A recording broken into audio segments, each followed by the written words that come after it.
아무도 흔들 수 없는 나의 구원. 제자훈련 교재 2권에서는 구원의 진리를 복음과 교리와 생활이라는 삼중적인 관계를 통해 연구하고 묵상하게 된다. 여기에 담겨 있는 내용은 모두 다 신앙생활을 하는데 절대로 모르면 안 되는 기독교의 진수에 속하는 것이다. 배우는 시간마다 깨닫고 감격하고 순종하는 은혜가 못에 갇힌 반석에서 솟구치던 생수처럼 넘쳐야 할 것이다. 성령께서 말씀을 가지고 당신의 마음을 열어 새로운 창조의 일을 하게 하라. 다시 말해서 능력 있는 말씀의 방망이가 당신의 마음을 쉬지 않고 두드리게 하라. 1과 성경의 권위. 이 권의 첫 번째 관은 성경의 권위입니다. 암송 성구는 베드로 후서 1장 21절입니다. 예언은 언제든지 사람의 뜻으로 낸 것이 아니요 오직 성령의 감동하심을 받은 사람들이 하나님께 받아 말한 것임이라. 그 다음에 두 번째는 여호수아 1장 8절입니다. 이 율법책을 내 입에서 떠나지 말게 하며 주야로 그것을 묵상하여 그 안에 기록된 대로 다 지켜 행하라. 그리하면 내 길이 평탄하게 될 것이며 내가 형통하리라. 이 두 구절입니다. 이 두 구절을 잘 암송하시고 묵상을 많이 하시기 바랍니다. 성경의 권위라는 이 과의 목적은 무엇일까요? 제자훈련은 성경 말씀을 향한 태도를 어떻게 가지느냐에 따라 영향을 많이 받게 됩니다. 성경의 권위를 바로 배우는 것은 잘못된 마음가짐을 수정하는 가장 빠른 길입니다. 성경에 대해서 이것은 하나님의 말씀이다라는 절대 신뢰, 절대 복종만이 성경을 펴는 자들에게 하나님이 요구하시는 바른 자세입니다. 이 자세를 정립하는 것이 바로 이 과의 목적입니다. 서론을 보시면 성경은 이 세상에서 가장 권위 있는 책이다. 성경과 비교될 만한 것은 아무것도 없다. 다른 책들은 모두 사람의 말을 쓴 것이지만 성경은 하나님의 말씀을 기록한 것이다. 성경 속에서는 살아계신 하나님이 직접 말씀하고 계신다. 그러므로 우리는 성경이 특별한 권위가 있는 것처럼 보이도록 애를 쓰거나 장황하게 변명할 필요가 없다. 성경은 그 자체로 아무도 허물 수 없는 권위를 가지고 있기 때문이다. 그럼에도 불구하고 지금까지 성경의 권위를 무시하고 성경을 없애버리려고 발악을 한 군주나 왕은 한둘이 아니었다. 그러나 성경을 부수려고 그들이 휘둘렀던 망치만 마모되었지 성경은 여전히 살아있다. 핍박자들은 다 사라졌지만 성경은 과거 어느 때보다 놀라운 위력을 가지고 세계를 지배하고 있다. 매년 6억 권 가까이 보급되는 베스트셀러인 성경에 필적할 만한 책이 세상에는 없다. 세계 인구의 97%가 자기 나라 말로 된 성경을 갖고 있을 만큼 가장 많은 언어로 번역된 기적의 책이다. 그리고 세계 인구의 3%에 해당하는 부족들의 경우도 그들이 사용하는 3천여 개의 방언으로 성경이 계속 번역되고 있다. 우리는 하나님의 말씀이 가지고 있는 이 놀라운 권위 앞에 무조건 무릎을 꿇어야 한다. 무조건 순종해야 한다. 자, 그럼 1번부터 한 문제씩 또 살펴보도록 하겠습니다. 1번 히브리서 1장 1, 2절을 읽으면 신구약 성경이 하나님의 말씀인 사실을 금방 알 수 있습니다. 1절 2절을 봉독해 드립니다. 옛적의 선지자들을 통하여 여러 부분과 여러 모양으로 우리 조상들에게 말씀하신 하나님이 이 모든 날 마지막에는 아들을 통하여 우리에게 말씀하셨으니 이 아들을 만유의 상속자로 세우시고 또 그로 말미암아 모든 세계를 지으셨느니라. 여기 우리 조상들에게 말씀하신 하나님, 2절에는 마지막에는 아들을 통하여 우리에게 말씀하셨으니, 그래서 하나님은 말씀하시는 하나님이시라는 것을 또 알 수가 있습니다. 우상이나 다른 모든 세상 사람들이 만들어낸 신은 허상이기 때문에 말을 할 수가 없어요. 그러나 하나님은 살아계시고 인격적인 하나님이시기 때문에 말씀하신다는 사실입니다.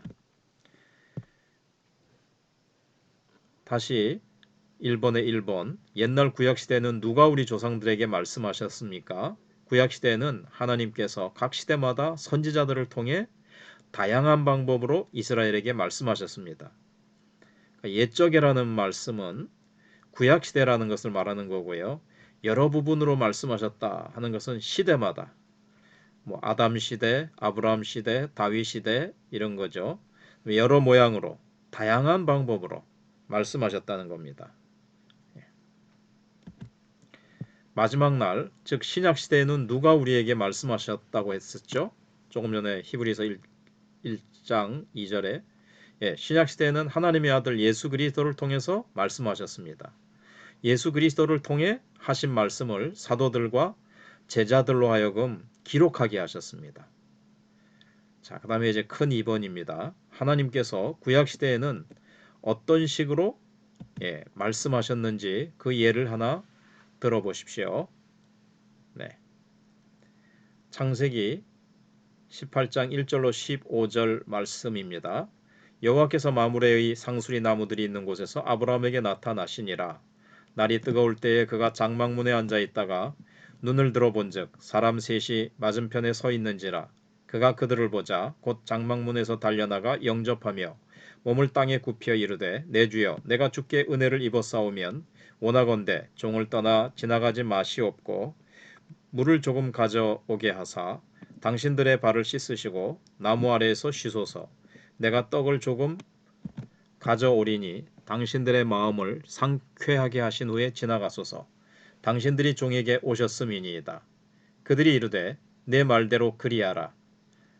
아브라함이 급히 장막으로 가서 사라에게 이르되 속히 고운 가루 세 스아를 가져다가 반죽하여 떡을 만들라 하고 아브라함이 또 가축대 있는 곳으로 달려가서 기름지고 좋은 송아지를 잡아 하인에게 주니 그가 급히 요리한지라. 아브라함이 엉긴 젖과 우유와 하인이 요리한 송아지를 가져다가 그들 앞에 차려놓고 나무 아래에 모셔섬에 그들이 먹으니라. 그들이 아브라함에게 이르되 내 아내 사라가 어디 있느냐? 대답하되 장막에 있나이다. 그가 이르시되 내년 이맘때 내가 반드시 내게로 돌아오리니 내 아내 사라에게 아들이 있으리라 하시니 사라가 그 뒤 장막문에서 들었더라. 아브라함과 사라는 나이가 많아 늙었고 사라에게는 여성의 생리가 끊어졌는지라. 사라가 속으로 웃고 이르되 내가 노쇠하였고 내 주인도 늙었으니 내게 무슨 즐거움이 있으리요. 여호와께서 아브라함에게 이르시되 사라가 왜 웃으며 이르기를 내가 늙었거늘 어떻게 아들을 낳으리요 하느냐. 여호와께 능하지 못한 일이 있겠느냐. 기한이 이를 때 내가 내게로 돌아오리니 사라에게 아들이 있으리라. 사라가 두려워서 부인하여 이르되 내가 웃지 아니하였나이다. 이르시되 아니라 내가 웃었느니라. 자, 우리가 생각할 게 우리 기독교는 계시의 종교다 이런 말을 많이 하죠. 계시란 무엇입니까?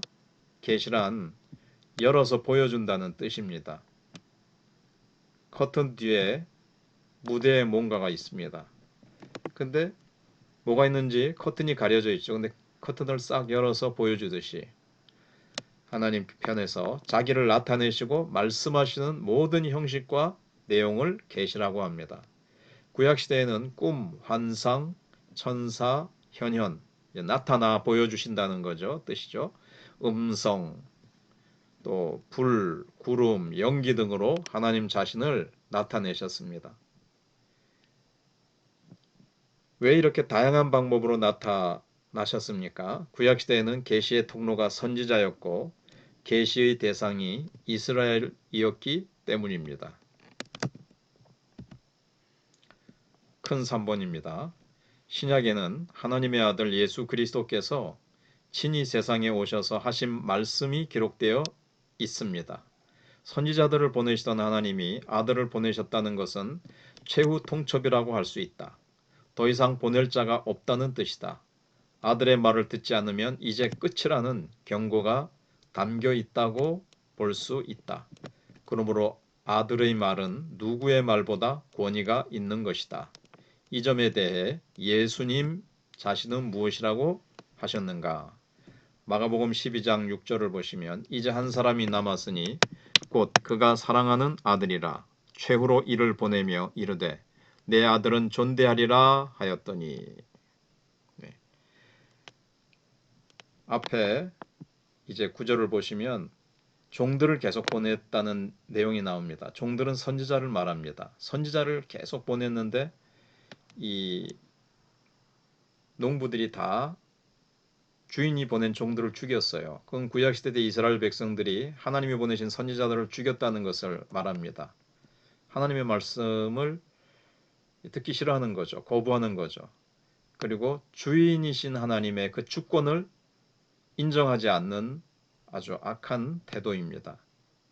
그래서 마지막으로 최후로 사랑하는 아들을 이제 보내십니다. 이 아들만큼은 사람들이 잘 존대하리라고 하셨던 거죠. 자, 그럼 이제 그 밑에 읽어보겠습니다. 아들이 갖는 의미를 종과 비교해서 생각해 봅니다. 조금 전에 말씀드린 것처럼 선지자는 종과 같습니다. 그러나 예수님은 아들이십니다. 그래서 신약의 계시가 최후 통첩인 이유는 구약의 계시를 완성하였기 때문입니다. 즉 예수님은 계시의 완성자이십니다. 그러니까 예수님의 말씀이 가장 권위 있고 구약의 이 말씀들을 다 성취하시고 구약의 말씀을 완성하신 것이죠. 그 다음 요한복음 7장 16절입니다. 예수께서 대답하여 이르시되 내 교훈은 내 것이 아니요 나를 보내신 이의 것이니라. 이런 말씀을 하셨습니다. 예수님의 말씀은 나를 보내신 이가 나에게 주신 말씀이다. 그러니까는 예수님의 말씀은 예수님을 보내신 이가 하나님 아버지시잖아요. 그러니까 하나님 아버지의 말씀이라는 거예요. 예수님이 이 땅에 계시는 동안 자기 마음대로 말씀하지 않으시고 하나님으로부터 받아 말씀하셨다는 겁니다.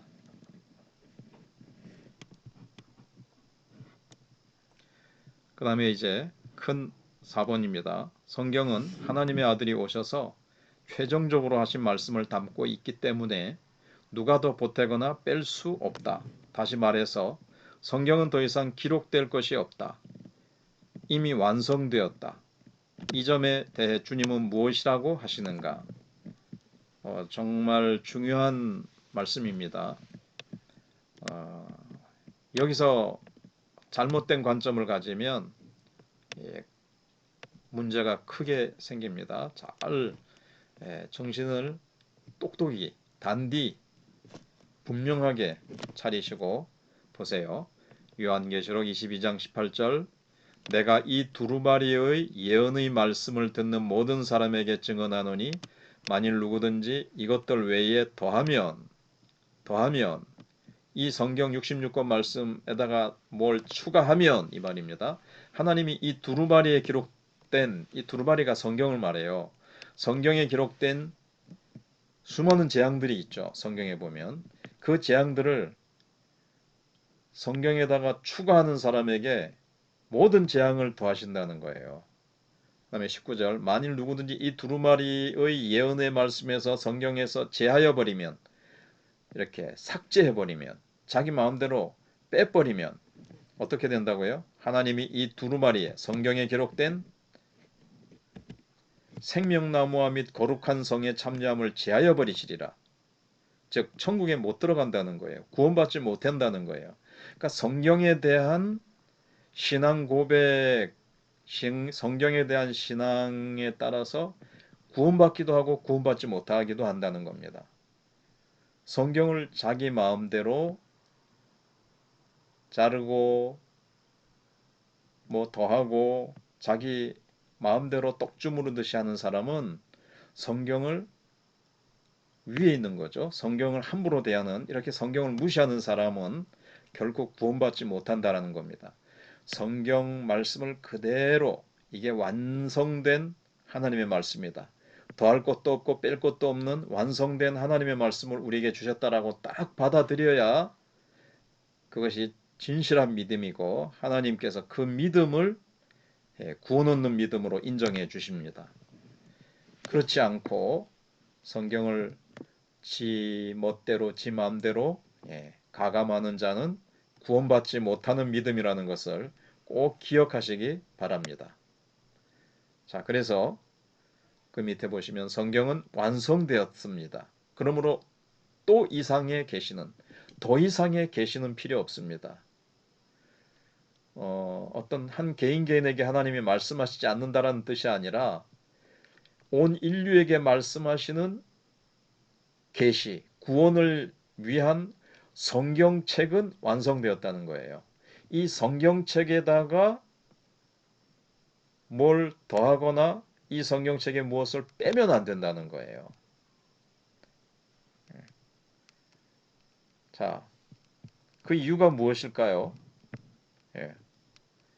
그렇게 되면은 성경에다가 A라는 사람도 더하고 B라는 사람도 더하고 그러면 이 성경책이 한없이 늘어나고 또 그 사람이 내가 하나님께 받았으니까 이걸 더 해야 된다 그런데 정말 하나님께로부터 받았는지 안 받았는지도 이게 다 하나씩 검증해야 되고 엄청난 문제가 생기게 됩니다. 그래서 하나님이 딱 요한계시록 마지막에 완성하였다 말씀하시고 더 이상 더하지도 마라 빼지도 마라 이렇게 말씀하신 거예요. 그래서 요한계시록 22장 18절 19절 말씀을 꼭 참고하시고 이 말씀을 굳게 붙드셔야 됩니다. 이 점을 놓고 신학적으로 성경의 완전성이라고 부릅니다. 자꾸 뭘 더하거나 뺀다는 것은 성경이 불완전하다는 거잖아요. 그러면 이제 안 되는 거죠. 성경이 우리를 향한 구원의 길을 제시하고 있는데 그 구원의 길을 내가 마음대로 조정해요? 그거는 하나님이 주신 말씀을 받아들이지 않는 태도잖아요. 그리고 성경의 완전성 혹은 충족성이라는 용어를 사용합니다. 이제 충분하다는 거죠. 성경으로 충분해요. 근데 뭘 더해요 거기다가? 예. 그리고 빼면 안 돼요. 충분하게 딱 주셨는데 그걸 빼버리면은 이제 문제가 생기죠. 자, 그래서 지금도 계시를 받았다는 자들이 있는데 이것에 대해 어떻게 생각하십니까? 예. 지금도 계시를 받았다. 이게 뭐냐면 이제 하나님의 계시. 예. 성경과 같은 차원의 하나님의 말씀을 내가 들었다. 모든 사람이 들어야 될 말씀. 하나님이 내게 이런 계시를 주셨으니까 당신들 다 이렇게 성경적인 수준으로, 성경적인 차원으로 내가 하나님의 말씀을 받았으니까 너희들 다 내가 하나님께 받은 말씀을 들어야 된다. 이런 식으로 얘기를 하는 사람들이 있는데 그건 잘못된 거죠. 아까 뭐라 그랬어요? 요한계시록 22장 18절 19절에서 더하지도 말고 빼지도 말라고 그러셨잖아요. 근데 이 사람이 하나님께 받았다. 더해야 된다. 이런 의미의 말을 하는 사람이 있다면 그 사람은 안 된다는 거예요. 그렇죠? 아까 22장 18절 19절에서 생각해 봤으니까요. 그래서 성경이 하나님의 아들이 말씀하신 최후의 권위를 가진 진리라는 것을 다시 한번 강조하고 이 사실을 믿는지 우리가 다짐을 해야 되겠습니다. 자, 그 다음에 성경이 하나님의 최고, 최후 통첩, 최종 계시라는 것을 안다면 당신은 성경에 대해 어떤 태도를 취해야 된다고 생각하는가? 어떤 태도를 취해야 되겠습니까? 성경이 하나님의 최고, 최후, 최종적으로 우리에게 말씀하시고 가르쳐 주시고 보여주신 하나님의 계시, 우리에게 전달해 주신 하나님의 뜻이라면 순종해야 됩니다. 순종하지 않으면 아무 소용없어요. 말씀을 주셔도 순종하지 않으면 우리가 복을 받을 수가 없죠. 자, 그래서 마태복음 7장 24절로 27절입니다. 그러므로 누구든지 나의 이 말을 듣고 행하는 자는 그 집을 반석 위에 지은 지혜로운 사람 같으리니 비가 내리고 장수가 나고 바람이 불어 그 집에 부딪히되 무너지지 아니하나니 이는 주추를 반석 위에 놓은 까닭이요 나의 이 말을 듣고 행하지 아니하는 자는 그 집을 모래 위에 지은 어리석은 사람 같으리니 비가 내리고 장수가 나고 바람이 불어 그 집에 부딪힘에 무너져 그 무너짐이 심하니라. 듣기는 들었는데 행하지 않으면, 순종하지 않으면 예, 자기 인생에 아무런 유익이 없습니다. 환난 풍파 심판받을 때 이 모든 것 자기 인생 다 무너지고 마는 거예요. 듣고 지식으로 하는 자체가 그의 인생을 지켜주지 못합니다. 그러므로 우리는 어거스틴처럼 성경을 하나님의 입에서 바로 떨어지는 말씀으로 드려야 한다 하는 겁니다.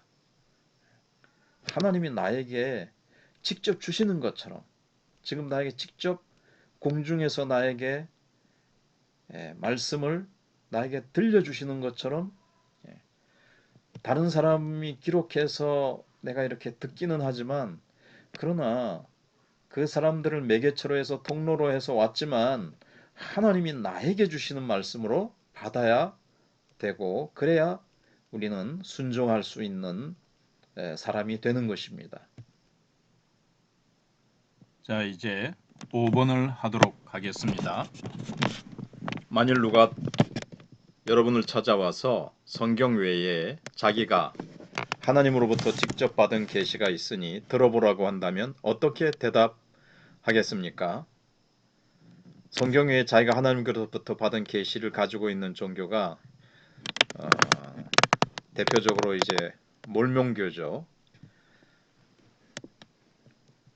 자, 이단들은 그런 게 있어요. 성경 말고도 또 교주가 받은 그런 게 있다고 얘기를 하죠.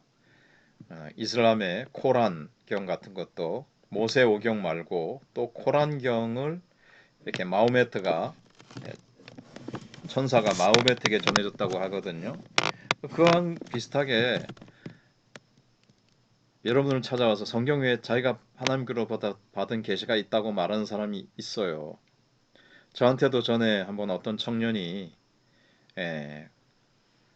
저기 어디 가면 뭐 이거보다 더 그거하지만 저건 예수님이 오셨다는 거예요. 재림하신 예수님이 저기 어느 집에 방에 있으니까 같이 가보자. 이렇게 하는 사람도 내가 만나봤어요. 자, 아무튼 이런 사람을 만나본 일이 여러분 혹시 있으면 예, 말해보자는 거죠.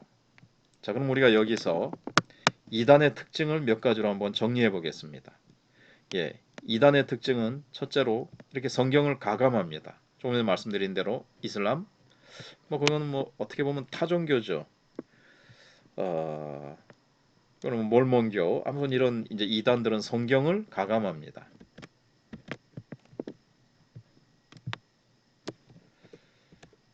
그 다음에 예수 그리스도의 구속 사역을 제안하거나 부인합니다. 예수님은 구속 사역을 완전히 이루지 못했다는 거예요. 그래서 문선명이가 그걸 완성하러 왔다. 누구가 완성하러 왔다. 뭐 이런 식으로 합니다. 또는 신성과 인성 중 어느 쪽을 부인합니다. 예수님은 사람 신성이 아니다. 성부 하나님보다 좀 뭔가 부족하다. 피조물이라고 얘기를 해요. 여호와의 증인 같은 경우에 대표적으로 예수님의 신성을 부인합니다. 피조물 중에 가장 으뜸이라고 보는 거죠. 또는 예수님이 사람으로 오신 것을 부인합니다. 이래도 이단이에요. 예수님은 완전하신 하나님이신 동시에 사람이시다. 100% 하나님 100% 사람 인성을 가지신 분이시다. 이렇게 해야 성경이 말씀하고 있는 대로 바른 신앙 고백이 되는 겁니다. 그 다음에 지금도 계속적으로 계시가 주어지고 성경 기자들이 받았던 그런 영감을 받는다고 주장을 합니다. 그 다음에 성경의 영감은 말씀으로 끝이 났고 지금은 성령의 조명이 있는 겁니다. 이건 이제 설명인데요. 성경의 영감은 말씀으로 끝이 났죠. 지금은 더 이상 영감은 없습니다. 지금은 조명을 해줘요. 우리가 성경을 읽을 때, 설교할 때, 들을 때 성령께서 우리에게 조명해 주시는 거예요. 깨달을 수 있도록 이렇게 조명, 빛을 비춰준다는 거죠. 성경 말씀을 잘 깨달을 수 있도록. 그 다음에 이단의 특징은요, 비윤리적이고 반사회적이고 반국가적입니다. 그러니까 성경의 영감은 말씀으로 끝이 났고, 요거는 이단의 특징이 아닙니다. 그 설명인데 제가 거기 좀 잘못 끼워 넣었어요. 지금도 계시적 계시와 영감을 주장한다는 것에 대한 이제 설명이라는 거죠. 그 다음에 비윤리적, 반사회적, 반국가적입니다.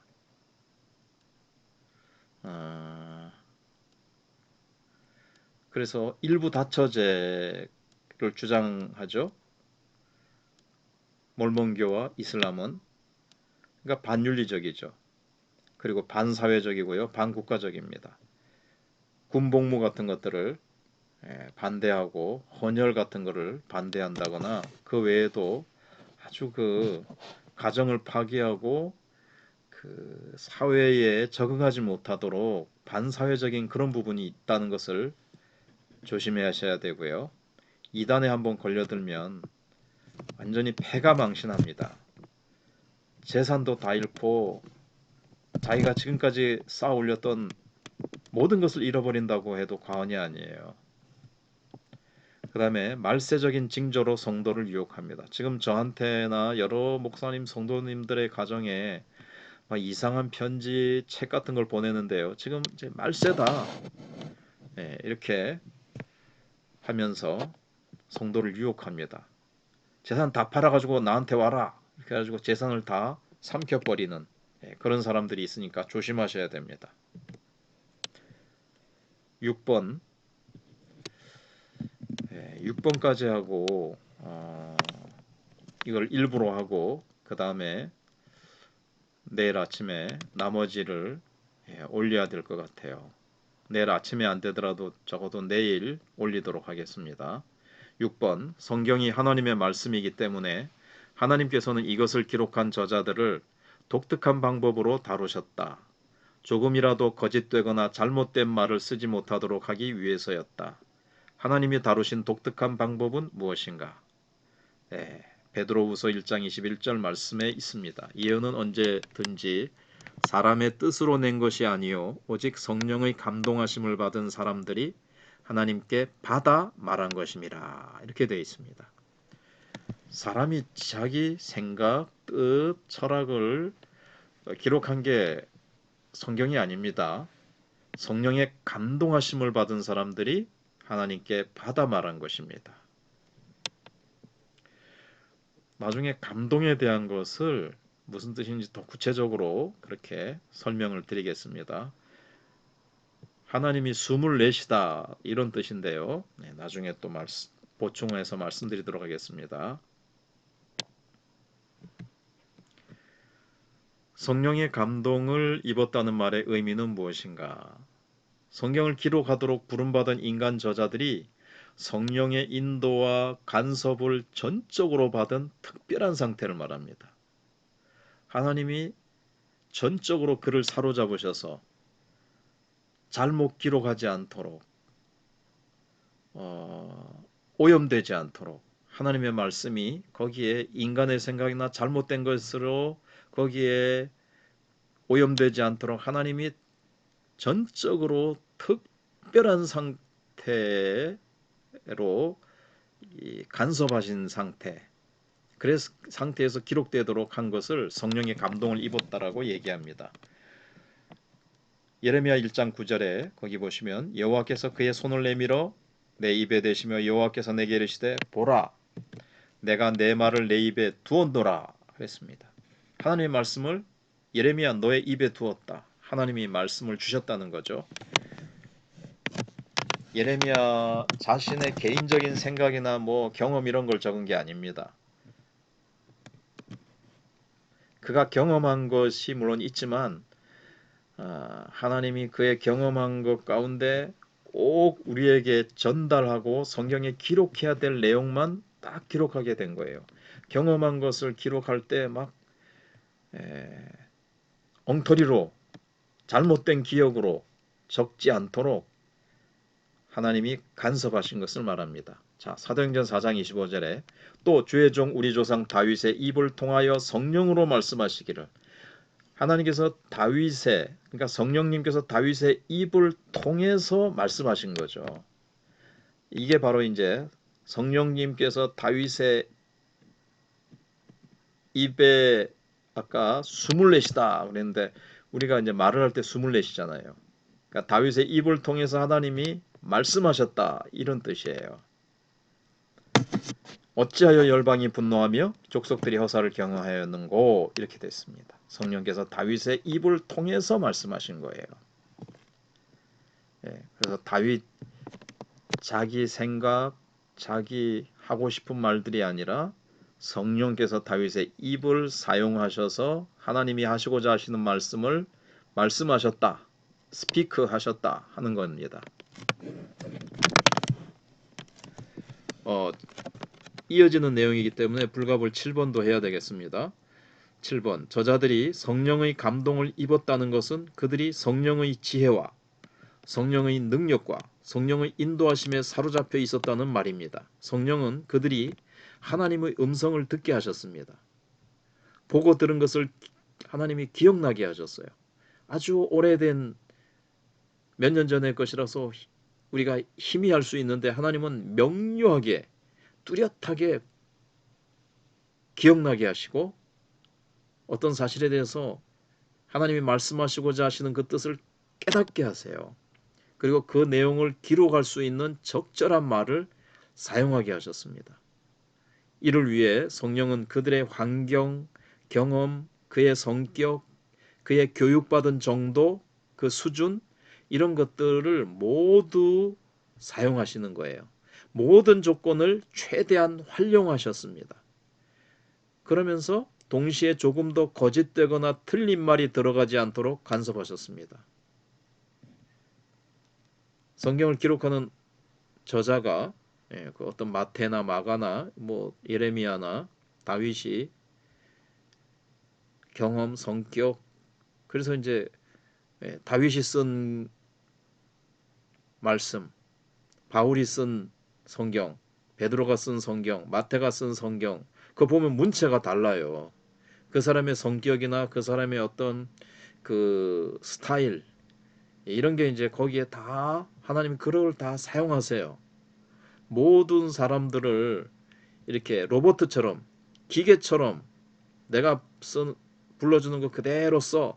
그러면 로봇처럼 다 그대로 기계처럼 받아 적었다면 모든 사람의 문체가 똑같아야 되는데 그렇지 않잖아요.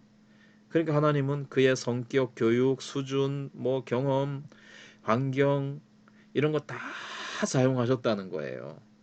사용하시되 오염되지 않도록, 결코 거짓이나 잘못된 것이 거기에 스며들지 않도록, 조금도 들어가지 않도록 하신 거예요.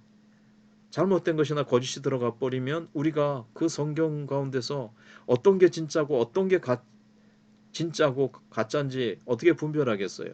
막 뒤섞여 있으면.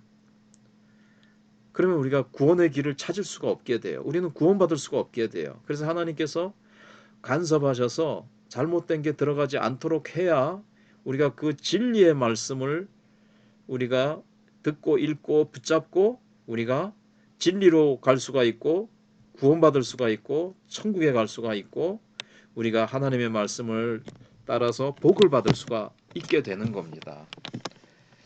자, 이렇게 하나님이 그 사람의 어떤 성품, 교육, 수준, 스타일, 이런 거 다 사용하시면서도 잘못되지 않도록 간섭하신 것을 일컬어서 유기적 영감이라고 부릅니다. 기계적으로 하지 않았다는 거죠. 그래서 우리는 정말 성경이 이런 식으로 기록되어 있는 사실을 우리는 믿어야 됩니다. 믿는다면 여러분 지금 믿고 있잖아요. 성경은 틀림없이 하나님의 말씀이다. 거기에는 오류나 잘못된 것이나 거짓이나 예, 오류가 없다. 하나님이 간섭하셔서 진리의 말씀만, 하나님의 말씀만 기록된 것이다. 이것을 믿느냐 하는 겁니다. 자, 믿는다면 어떻게 믿게 됐습니까? 예, 그것을 나중에 나눠보도록 하겠습니다. 주일날. 네. 8번까지 하고 마치겠습니다. 1부. 성경이 거짓되거나 잘못되지 않도록 성령의 영감으로 기록되었다는 사실을 잘 알지 못해서 성경을 의심하거나 비판하는 일은 없었는가? 야, 이거 성경 이 부분은 잘못된 것 같은데? 이거는 좀 성경을 쓰는 사람이 실수한 것 같은데? 뭐 이런 일이 있었지 않는가 하는 겁니다. 있었다면 그때 일을 한번 회고해 보십시오. 그리고 지금은 그런 태도가 하나도 없다고 말할 수 있는가 하는 겁니다. 과거에 비판했던 일, 의심했던 일은 회개하고 회복하면 됩니다. 중요한 것은 지금 이 순간 내가 성경에 대한 바른 태도를 가지고 있느냐가 중요한 거죠. 예. 성경의 권위를 인정한 자에게 여기 많이가 좀 잘못됐네요. 이 많이가 아니고 인정한 자에게만 제자 훈련이 가능하다는 겁니다. 예. 그 니은 히읗이 아니고 니은입니다. 니은. 요 실수 제가 잘못 적었습니다. 네. 여기까지 1부 마쳤습니다. 공부하신다고 대단히 수고하셨습니다. 잘 모르시면 한 번 더 들어보시고 저한테 카톡으로 물어보시거나 전화로 물어보셔도 되겠습니다. 수고하셨습니다. 할렐루야. 아멘.